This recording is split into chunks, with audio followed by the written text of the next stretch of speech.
ஹிந்தியின் மாபெரும் இலக்கியவாதி சாது கபீர் எனும் நிகழ்ச்சியின் மூலமாக கபீரின் ஆளுமை மற்றும் அவர்தம் படைப்புகள் பற்றிய விவரங்களை உங்களுக்கு தெரிவிப்பதே எங்கள் நோக்கம். நிகழ்ச்சியில் சுவையூட்டுவதற்காக குறிப்பாக அவரது ஆரம்பகால வாழ்க்கை பற்றிய நிகழ்ச்சியில் சில இடங்களில் கற்பனையும் கையாளப்பட்டிருக்கிறது என்பது இங்கு குறிப்பிடற்குரியது. இந்நிகழ்ச்சியில் கபீரின் ஆளுமை படைப்புகள், அக்காலத்திய பல்வேறு சூழ்நிலைகள், அவரது வாழ்க்கை சித்தாந்தம் மற்றும் கபீர் மார்க்கத்தை பற்றிய விவரங்கள் சுருக்கமாக கொடுக்கப்பட்டுள்ளன.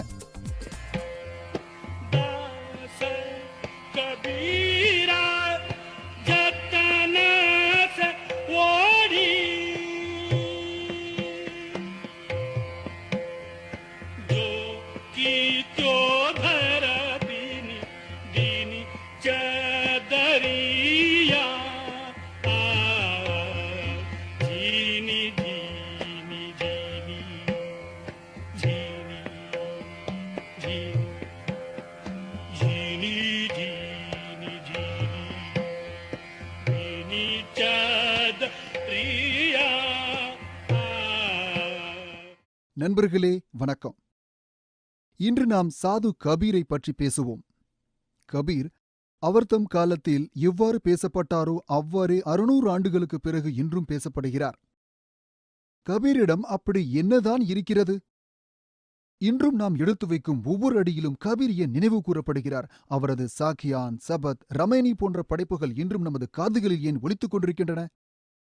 அவரை பற்றி பேசவும் சிந்திக்கவும் ஏன் நம்மை தூண்டுகின்றன? உண்மையில் கபீர் பல கோணங்களில் தென்படுகிறார். ஒருபுறம் தமது சீரிய சிந்தனையின் மூலம் உலகை வியக்க வைக்கிறார். ஒருபுறம் பக்தர் கபீராக தோன்றி ஜீவாத்மா மற்றும் பரமாத்மாவின் சூக்குமமான தொடர்பை விளக்கி கூறுகிறார். ஒருபுறம் நிர்குண பக்தியை ஆதரித்து பேசுகிறார். ஒருபுறம் மாயை மற்றும் பிரம்மத்தை பற்றி எளிமையாக விளக்கி கூறுகிறார். ஒருபுறம் சமுதாய சீர்திருத்தவாதியாக நின்று சமுதாயத்தை மூட நம்பிக்கைகளை தகர்த்தெறிய முயற்சிக்கிறார். ஒருபுறம் நையாண்டி இலக்கியவாதியாகி சமுதாயத்தில் காணப்படும் தீய பழக்க வழக்கங்களையும் குருட்டு நம்பிக்கைகளையும் மோசமாக சாடுகிறார். ஒருபுறம் மனித நேயமிக்கவராக காணப்படுகிறார். எளிமை, அச்சமின்மை, ஆசையின்மை நிரம்பிய அவரது ஆளுமை அனைவரையும் கவர்கிறது. ஒருபுறம் மனிதரையும் ஊக்குவிக்கிறது. போத்தி படுபடு ஜகமுவா பண்டித் பயானா கோயே டாய் ஆக்கர் பிரேமகா படே சோ பண்டித்து ஹோய்.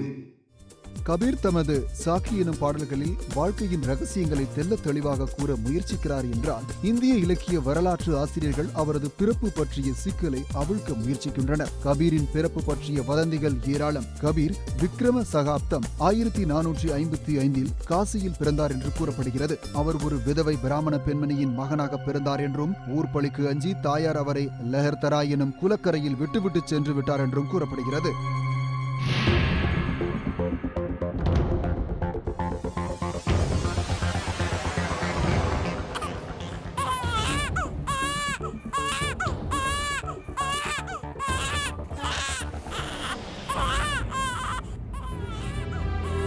அட, எங்க இருந்தோ குழந்தை அழுகிற சத்தம் கேட்குது. அட, லஹர்தார குளத்திற்கு அருகில் இருந்து கேட்கிறது. போய் பார்க்கிறேன்.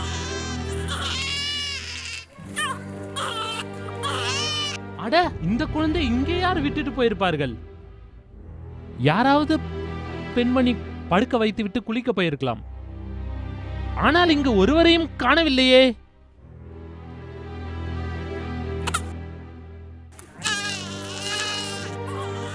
யாராவது இருக்கீங்களா?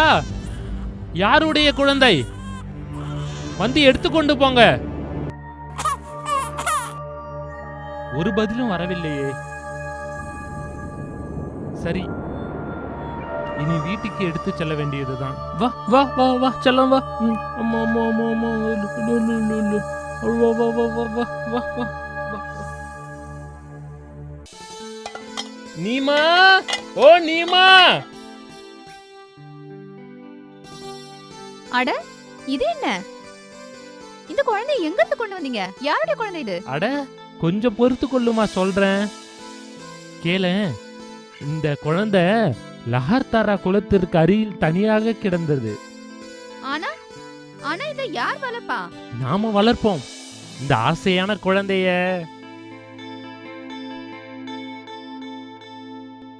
கபீரின் குழந்தை பருவம் மிகுந்த கஷ்டங்களுக்கு இடையே கழிந்தது. வீட்டிலோ வறுமை. நீருவும் நீமாவும் அவர்களது குழந்தை முறையாக துணி நெய்யும் தொழிலை கற்றுக்கொள்ளட்டும் என விரும்பினர்.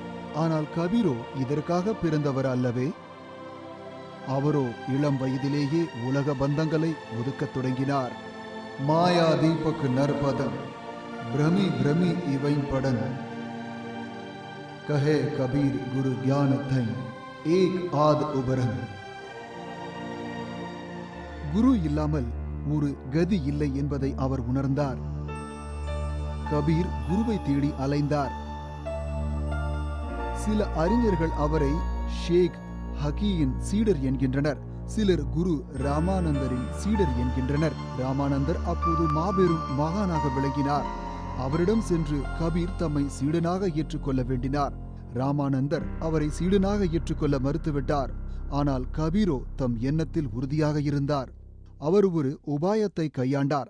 ராமானந்தர் தினமும் அதிகாலை கங்கையில் நீராடச் செல்வது வழக்கம். அப்படி இருக்க ஒரு நாள்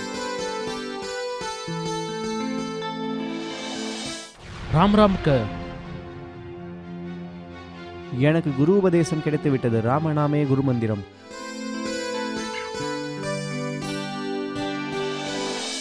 இதன் பின்னர் கபீர் பக்தியில் முழுமையாக திளைக்கலானார். அவர் நாள் முழுவதும் துணி நெய்து வந்தார். மாலை ஆனதும் சத் சங்கத்தில் ஈடுபட்டு வந்தார். மெல்ல மெல்ல அவரது பெயர் பிற பகுதிகளிலும் பரவ ஆரம்பித்தது. ஆனால் கபீரின் தாயார் இதனை விரும்பவில்லை. கபீர் வீடு வாசலை துறந்து துறவியாக போய்விடக் கூடாதே என்று அவர் அஞ்சினார். எனவே லூயி என்ற பெண்ணை அவருக்கு மணமுடித்தார்.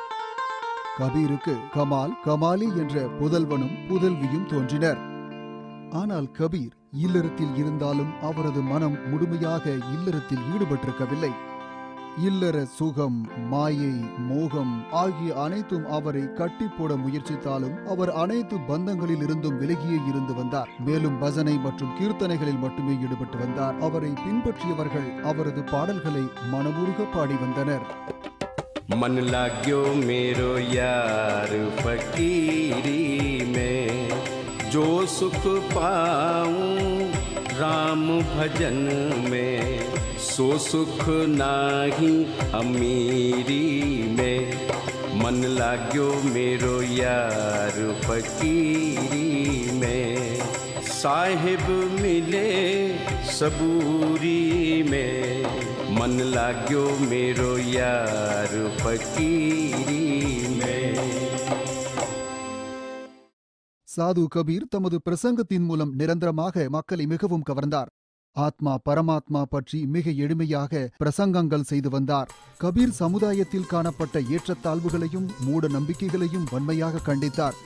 இந்து முஸ்லிம்களிடையே வழக்கத்தில் இருந்த தீய பழக்க வழக்கங்களை கண்டித்ததுடன் இருவரின் ஒற்றுமைக்காகவும் பாடுபட்டார். अरे इन दो उन राह न पाई। கபீரின் இந்த பிடிவாதத்தை கண்ட சிலர் அவரை எதிர்க்கலானார்கள். அப்போதைய முகலாய அரசர் சிக்கந்தர் லோதி அவரை ஒழிக்க முயற்சி செய்தார். ஆனால் அவரை அசைக்க கூட முடியவில்லை. அவர் தனது கடமையை செய்து கொண்டே முன்னேறினார். அவர் சென்ற இந்த பாதையில் குரு ரைதாஸ், பீபா, தன்னா போன்ற பல சாதுக்கள் அவரோடு இணைந்தனர். கபீர் மாபெரும் சீர்திருத்தவாதியாக விளங்கினார். அவர் இயற்றிய குறள்கள் மற்றும் பாடல்கள் மூலம் அவரது சிந்தனைகள் எங்கும் பரவின. அவரது சீடர்களின் எண்ணிக்கை நாளுக்கு நாள் அதிகரித்தது. அவரது சீடர்களில் இந்துக்களும் இருந்தனர், முஸ்லிம்களும் இருந்தனர். அவர் தமது சீடர்களுக்கு நிர்குண பிரம்மத்தை உபாசிக்கும் வழிமுறைகளை காட்டினார். அவரது சிந்தனைகளை அடிப்படையாக கொண்டு அவரது சீடர்கள் கபீர் மார்க்கத்தையும் கபீர் மடங்களையும் நிறுவினர். அவற்றில் வாரணாசியில் கபீர் சௌராஹாவில் உள்ள கபீர் மடம் மிகவும் முக்கியமானது. இந்தியாவை தவிர வெளிநாடுகளில் வசிக்கும் மக்களில் கபீரை பின்பற்றுபவர்களும் இருக்கின்றனர். स्थल से कबीर साहब ने भक्ति आंदोलन की शुरुआत की। कबीर साहब के रास्ते को, कबीर साहब की परंपरा को ज्ञानाश्रय शाखा कहते हैं। ज्ञान क्या है? कबीर साहब ने उस आत्मवाद का ज्ञान कहा जो कभी अनंत है, अपार है, अगोचर है, अनीय है। ये ज्ञान कभी नष्ट नहीं होने वाला है सृष्टि में। कबीर साहब आत्मवादी संत थे और आत्मा को मान करके, आत्मा को जान करके इस ज्ञान को प्रसार किया। நண்பர்களே, இந்தி இலக்கியத்தின் பக்தி காலம் பொற்காலம் எனப்படுகிறது என்பது நீங்கள் அறிந்தது. பொற்காலமான இந்த பக்தி காலத்தில் ஞான மார்க்க வழி காட்டுதல் மூலம் ஞான மார்க்க பக்திக்கு அடிக்கோலிய நிர்குண சாது சிரோன்மணி கபீர் அவர்கள் அக்காலத்தில் நாலாபுரமும் பரவி கிடந்த அறியாமை எனும் இருளை அகற்றி மக்களிடையே விழிப்புணர்வை ஏற்படுத்தினார். मोरी चुनरी में परी गयो दाग पिया, पंच तत्व की बनी चुनरिया, सो रहे सो बंद लागे जिया, कहत कबीरा दाग तब छुटी है, जब साहब अपनाए लिया. கபீரின் சிந்தனை உலக நன்மையை உள்ளடக்கியது. அறிஞர்கள் அதனை மனிதநேய சிந்தனை என்றனர். சமுதாய முன்னேற்றத்திற்கு தேவையான சிந்தனைகளை கூறி அவற்றை பின்பற்றுமாறு கபீர் வலியுறுத்தினார். துன்பத்தில் உழன்று கிடந்த மக்கள் ஆத்ம பரிசோதனை, ஆத்ம ஒழுக்கம், ஆத்ம ஞானம் மற்றும் ஆத்ம கௌரவம் பெற தூண்டுதலாக இருக்கும் ஞான மார்க்கத்தை கபீர் தாசர் அருளினார். बुरा जो देखन में चला, बुरा ना मिलया को, जब दिल खोजा आपना, मुझसा बुरा न को. சாது கபீர் வருங்காலம் உரைக்கும் ஒரு புரட்சி கவிஞர். அவரது பாடல்கள் சமுதாய சிந்தனைகளில் இருந்து தோன்றியவை. காகிதத்தில் எழுதப்பட்டதை விட கண்களால் கண்டு உணர்வதையே ஆதாரம் என கருதியவர் அவர். அவரது காவியங்கள் அனுபவம் எனும் அடித்தளத்தில் நிலைத்தவை. के ही समझाओ सब जग अंधा, एक दुई होए उन्हें समझाओ, सब ही भुलाने पेट के धंधा, सब ही भुलाने पेट के धंधा. कहे कबीर सुनो भाई साधो, जाए लिंगोटी झारी के बंदा, जाए लिंगोटी झारी के बंदा. சாது கபீர் இயற்றிய பாடல்களின் தொகுப்பு பீஜக் எனப்படுகிறது. பீஜக்கில் தொகுக்கப்பட்டுள்ள பாடல்களை வெவ்வேறு அறிஞர்கள் வெவ்வேறு தலைப்புகளில் பதிப்பித்திருக்கின்றனர். உதாரணத்திற்கு கபீர் கிரந்தாவலி, கபீர் வாணி, கபீர் சாக்கி முதலியவை. பீஜக்கில் 3 பிரிவுகள் உள்ளன: சாக்கி, சபத் மற்றும் ரமைனி. வடமொழி சொல்லான சாட்சி என்பது இங்கு சாக்கி எனப்பட்டது. சாதுக்கள் எந்த விஷயங்களை தங்கள் வாழ்க்கையில் அறிந்து உணர்ந்து ஆதாரபூர்வமாக நிரூபித்தனரோ அதுவே சாக்கி எனப்பட்டது. சாது கபீரின் இந்த படைப்புகள் பெரும்பாலும் குரல் வெண்பாவில் அமைந்துள்ளன. साखी आखी ज्ञान की समझ देखी मन माही, बिन साखी संसार का झगड़ा छूटत नाही. இந்த சாக்கிகளில் வாழ்க்கையின் நடைமுறைகள் மற்றும் அறநெறிகள் நிரூபணங்களாக கொடுக்கப்பட்டுள்ளன. बड़ा हुआ तो क्या हुआ, जैसे पेड़ खजूर, पंथी को छाया नहीं, फल लागे अति दूर. சபத் அல்லது பது இசையுடன் பாடக்கூடியவை. இவற்றில் ஆத்ம ஞானம் மற்றும் பக்தி பாவம் நிறைந்துள்ளது. இப்பாடல்களில் ஒரு வரி இருமுறை பாடுவதாக அமைந்துள்ளது. दुल्हन गावहु मंगलाचार, हम घरी आए राजा राम भरतार, हम घरी आए राजा राम भरतार. दुल्हन गावहु मंगलाचार, सुर 33 कोटिक आए, मुनिवर सहस 88. कहे कबीर हम ब्याही चले हैं, कहे कबीर हम ब्याही चले हैं, पुरख एक अविनाशी, दुल्हन गावहु मंगलाचार, दुल्हन गावहु मंगलाचार। ரமைனி என்பது நிர்குண பிரம்மத்தை போற்றி துதிப்பதற்கும் உபதேசங்கள் வழங்குவதற்கும் அல்லது உலக நன்மையை கருதி இயற்றப்பட்ட பாடல்களாகும். கபீர் பீஜக்கில் சுமார் 84 ரமைனிகள் உள்ளன. இவை அனைத்தும் பெரும்பாலும் விரஜ மொழியில் இயற்றப்பட்டவையாகும். வாருங்கள் கபீரின் ஒரு ரமைனியை கேட்போம். अद्भुत पंथ बरन नहीं जाई, भूले राम भूली दुनियाई, जो चेतहु तो चेतहु रे भाई, नहीं तो जीव ही जम ले जाई, नहीं तो जीव ही जम ले जाई। संशय सावज बसे शरीरा, तिन खायो अब बेधल हीरा, शब्द न माने कथई ज्ञाना, ताते जम दियो है थाना, ताते जम दियो है थाना। சாது கபீர் மிகச் சிக்கலான விஷயங்களையும் எளிமையாக கூறி பாமர மக்களின் கவனத்தை ஈர்த்து அவர்களிடம் விழிப்புணர்ச்சியை ஏற்படுத்தினார். சூக்குமமான ரகசியங்களை வெளிப்படுத்துவதற்கு நேர்மறையான பொருள் தரும் ஒரு நடையை கையாண்டார்.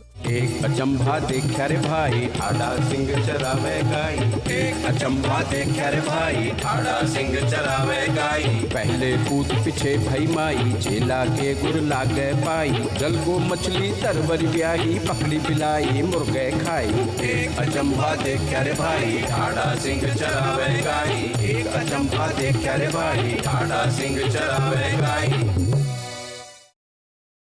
இதன் சூக்கம பொருளாவது, சிங்கம் எனும் ஞானி ஜீவாத்மாவானது பசு எனும் இந்திரியங்களை பற்றற்ற நிலையில் விஷயங்களில் ஈடுபடச் செய்கிறது. முதலில் ஞானம் எனும் மகன் பிறந்தான், அதன் பின்னர் பக்தி எனும் அன்னை பிறந்தாள். உபதேச வார்த்தைகள் எனும் குரு ஜீவன் எனும் சீடனின் பாதங்களை பற்றுகிறது. குண்டிலினி எனும் மீன் சுழுமுனை எனும் விருட்சத்தின் சூனிய சிகரத்தை அடைந்து ஞானம் மற்றும் ஆனந்தம் எனும் புதல்வர்களை பெற்றெடுத்தது. சேவல் எனும் ஞானி ஜீவன் மாயை எனும் பூனையை விழுங்கிவிட்டது. பரம்பொருளை பற்றி அறிந்து கொள்ள வேண்டும் என்ற ஆர்வம் கபீரிடம் மிக அதிகம். அவர் அந்த பரம்பொருளை மிகவும் நெருக்கமாக நேசிக்கிறார். அத்தெய்வீக பரம்பொருளில் மூழ்கி அவர் பேரானந்தத்தை அனுபவிக்கிறார். கபீர் அந்த அனுபவத்தை வெளி உலகிற்கு வெளிப்படுத்த உலகியல் மொழியை தவிர்த்து பிம்பங்களின் மூலம் புரிய வைக்கிறார். பாமர மக்களுக்கு இவை ஒரு இரகசிய பக்தி மார்க்கமாக தெரிகிறது. கபீரின் பக்தி யோகத்தின் மூலம் பெறப்படுகின்ற அகநோக்கு சாதனையை கொண்டது. கபீரின் பாடல்களில் ஹட யோகத்தின் தாக்கம் மிக அதிகம். ஒரு ஞானியினால் மட்டுமே அந்த ரகசியத்தை அறிய முடியும்.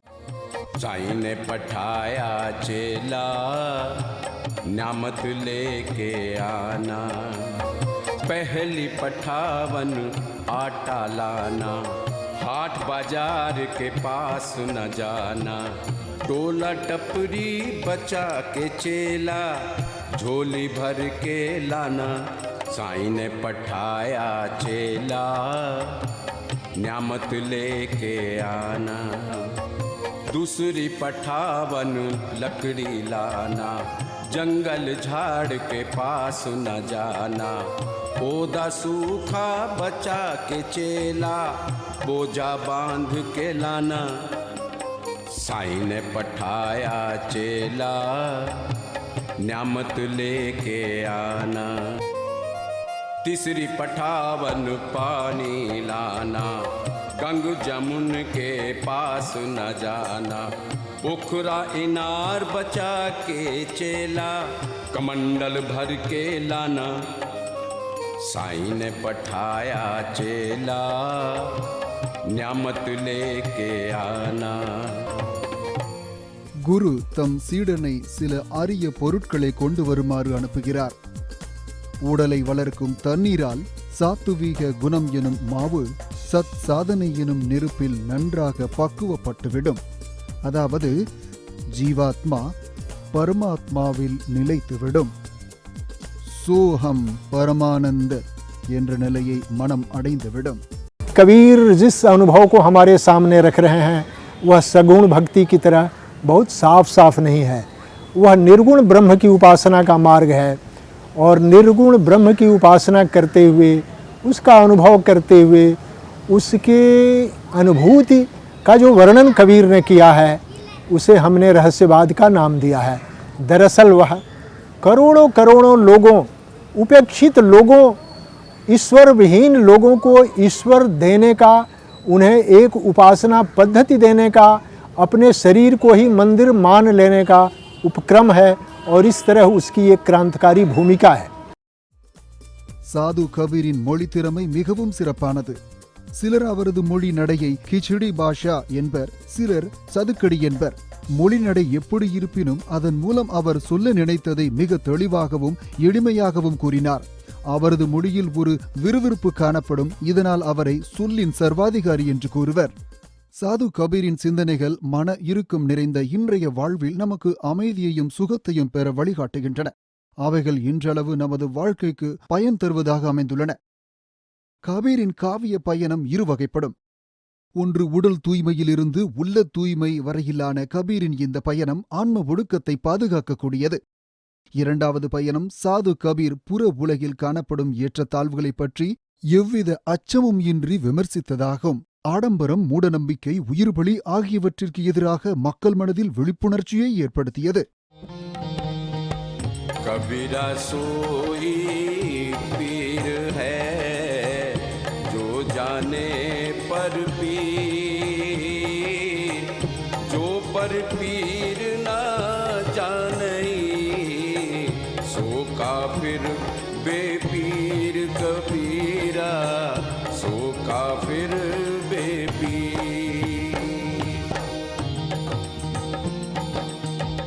साच बराबर कप नहीं, झूठ बराबर पाप। जाके हृदय साच है ताके हृदय आप। कबीरा ताके हृदय आप। साईं इतना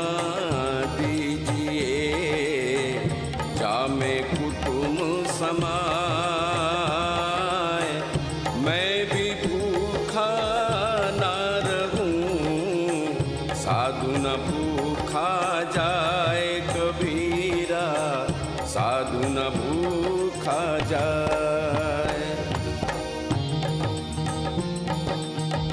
चलती चाकी देख के दिया कबीरा रो।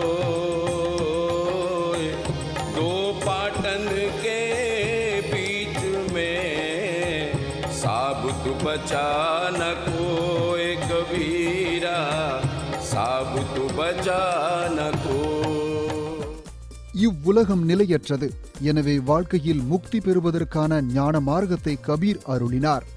रहना नहीं देश बिराना है, यह संसार कागज की पुड़िया। बूंद पड़े भूल जाना है, कहत कबीर सुनो भाई साधो। सद्गुरु नाम ठिकाना है, रहना नहीं देश बिराना है। बिराना देश बिराना है। குரு மகிமையை பற்றி கபீர் அடிக்கடி பேசுகிறார். இறைவனை அடையும் வழியை குருதான் கூறுகிறார். எனவே குருவை இறைவனை விட உயர்ந்தவராக கூறுகிறார். सद्गुरु की महिमा अनंत, अनंत किया उपकार। लोचन अनंत उभाड़िया, अनंत दिखावण हार। अनंत दिखावण हार। கபீர் எளிமையான் சாதனையை போற்றுகிறார். மனதை சாதனையில் ஈடுபடுத்தி வைக்க வேண்டியது அவசியம். மனதை ஒருநிலைப்படுத்துவதற்கு சமாதி நிலையை வற்புறுத்துகிறார். साधो सहज समाधि भली, गुरु प्रताप जा दिन तय जागी, दिन दिन अधिक चली। साधो सहज समाधि भली, गुरु प्रताप जा दिन तय जागी, दिन दिन अधिक चली। கபீரின் பாடல்களில் நாதம், பிந்து, அவது, குண்டலி, ஷட்சக்கரம், பேதன், இங்கலை, பிங்கலை, சுழுமுனை, சுருதி, நிருதி, சமாதி போன்ற சொற்கள் அடிக்கடி இடம்பெறுகின்றன. கபீரின் இலக்கியம் ஒற்றுமை மற்றும் மத நல்லுணர்வை போதிக்கிறது. கபீர் கடவுள் ஒருவரே என்பதை வலியுறுத்துகிறார். அவர் நிர்குண பிரம்மத்தை வழிபடும் எளிய மார்க்கத்தை கற்பித்தார். ஆன்ம ஒழுக்கம்தான் மனிதனை துன்பத்தில் இருந்து காப்பாற்றும். ஆன்ம ஒழுக்கம்தான் அனைவரையும் சமமாக பாவிக்க தூண்டும் என்பது கபீரின் கருத்தாக இருந்தது. कबीरा खड़ा बाजार में, सबकी मांगे खैर, ना कहूँ से दोस्ती, ना कहूँ से बैर, कबीरा ना कहूँ से बैर। கபீரின் பாடல்களில் கேலியும் கிண்டலும் நிறைந்திருக்கும். அவர் செய்யும் கேலியும் கிண்டலும் சாதாரணமாக இருக்கலாம், மிகவும் கடுமையாக இருக்கும். சுதந்திரமாக சிந்திக்க வேண்டும் என்பது அவரது விருப்பம். வாழ்க்கையில் எளிமையாகவும் இயல்பாகவும் இருக்க வலியுறுத்தினார்.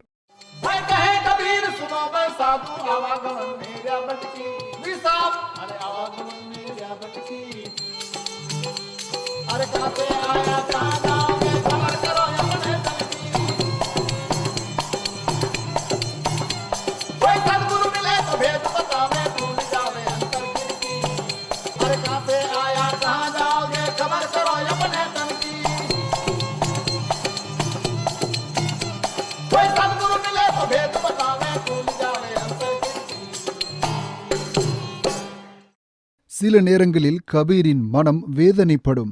உலகில் எதுவுமே நிலையானதல்ல என கருதுவார். பிறகு லோபமும் பேராசையும் ஏன்? பொறாமையும் துவேஷமும் ஏன்? साधो ये मुर्दों का गान, पीर मरे पैगंबर मरी है जिंदा जोगी, राजा मरी है प्रजा मरी है वैद और रोगी। साधो ये मुर्दों का गान। कबीर की कविता व्यक्तित्व की कविता है। उनमें आप देखते हैं कि वो बार बार ये कहते हैं कि जात जुलाहा मतिका धीर। इसका मतलब समझने की ज़रूरत है। जुलाहों के बारे में कुछ धारणाएं थीं उस ज़माने में। कबीर उनका खंडन करते हुए ये कह रहे हैं कि आप कुछ भी कहिए, लेकिन मैं मतिका धीर हूँ, मैं इस भवसागर को अपनी भक्ति के बूते पार करूँगा। ये जो इंडिविजुअल का सेंस है, जिसमें आदमी किसी को जात पात से नहीं पहचानता, मजहब से नहीं पहचानता, बल्कि उसके काम से पहचानता है, ये ठेठ आधुनिक सेंस है। तो कबीर तो आधुनिक युग के लिए प्रासंगिक हैं, बल्कि वो एक मायने में आधुनिक कवि ही हैं। दूसरी बात यह है कि कबीर के बारे में आमतौर से ये धारणा है कि वो व्यंग्य के, कटाक्ष के, लोगों का मजाक उड़ाने के, एक तरह के आक्रामक स्वभाव के कवि हैं। ये धारणा सच है, लेकिन आधा सच है। सच्चाई ये है कि कबीर बेसिकली मूलतः प्रेम के कवि हैं। उन्होंने स्वयं कहा है, पिंजर प्रेम प्रकाशया अंतर भया उजास, मुख कस्तूरी महमही बानी फूटी बास। मेरे शरीर में प्रेम का प्रकाश हुआ, अंदर मेरे रोशनी हुई और मेरे मुख से कस्तूरी जैसी सुगंधित वाणी निकलने लगी। कबीर की कविता मूलतः प्रेम की कविता है। दूसरी बात यह है कि कबीर हर चीज़ की परख विवेक पर करने की बात करते हैं। वैष्णव भया तो क्या भया, बूझा नहीं विवेक। वो आपको याद दिलाते हैं कि अगर आप में विवेक नहीं है, अगर आप हर चीज़ की परीक्षा तर्क से नहीं करते, तो आप मनुष्य नहीं हैं।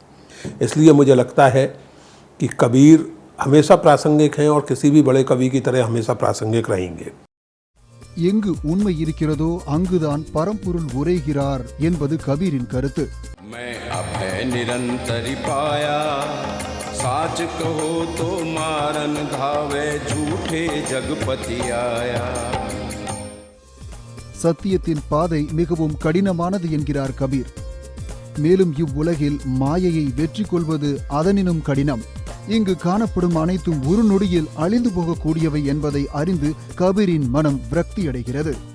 कबीरा खड़ा बाजार में, दिए लुकाठी हाथ, जो घर फूके अपना, चले हमारे साथ कबीरा, चले हमारे साथ। வாழ்க்கையின் இறுதி காலத்தில் கபீர் மகஹர் சென்றடைந்தார். அங்கேயே விக்ரம சகாப்தம் 1575 அவர் பரம்பொருளுடன் ஐக்கியமானார். நண்பர்களே, ஹிந்தியின் மாபெரும் இலக்கியவாதியான கபீரை பற்றிய சுருக்கமான இந்த விவரங்கள் உங்களுக்கு பயனுள்ளதாக இருந்திருக்கும் என நம்புகிறோம். அதே நம்பிக்கையுடன் உங்கள் அனைவருக்கும் எங்களுடைய நன்றி, வணக்கம். जो भजे हरि को, जो भजे हरि को सदा, जो भजे हरि को सदा, सोई परम